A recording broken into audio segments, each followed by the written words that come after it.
સુરત જિલ્લા પોલીસની એલસીબી ટીમે ગેરકાયદેસર શસ્ત્રો સામેની કાર્યવાહીમાં મોટી સફળતા મેળવી. કડોદરા જીઆઈડીસી પોલીસ સ્ટેશનની હદમાં આવેલા તાતીથૈયા સોની પાર્ક ખાતે એક ઓપરેશન દરમિયાન પોલીસે દેશી હાથ બનાવટનો તમંચા સાથે એક કિશોર અને એક બાળ કિશોરને ઝડપી પાડ્યા.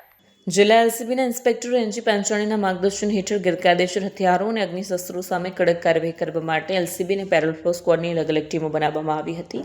આ ટીમો સુરત ગ્રામ્ય જિલ્લામાં પેટ્રોલિંગમાં હતી ત્યારે એલસીબીના સબ ઇન્સ્પેક્ટર એસસી મશાણીની ટીમ કડોદરા જીઆઈડીસી અને પલસાણા પોલીસ સ્ટેશન વિસ્તારમાં પેટ્રોલિંગ કરી રહી હતી ત્યારે આરક્ષી જગદીશ સાબાજી અને આરક્ષી દીપક અનિલભાઈને તેમના ખાનગી બાતમીદાર થતાં માહિતી મળી કે તાતીથૈયા સોની પાર્ક બાલાજી સુપરમાર્કેટની પાસે આવેલા સભ્ય મંડીના પતરાવાળા શેડમાં કરણ શર્મા અને રિન્ટુ કુમાર ઉર્ફે છુટકા નામના બે ઈસમો પોતાના કબજામાં ગેરકાયદેસર દેશી તમંચો સંતાડીને એક એક્ટિવા મોપેડ પર બેસીને તેનું વેચાણ કરવાની ફિરાકમાં છે. બાતમીના આધારે એલસીબી અને પેરોલ ફ્લો સ્ટાફની ટીમે ઉપરોક્ત સ્થળ પર રેડ કરી પોલીસ તપાસ દરમિયાન એક ઈસમ અને એક બાળ કિશોરને દેશી હાથ બનાવટનો એક તમંચા સાથે ઝડપી પાડ્યા.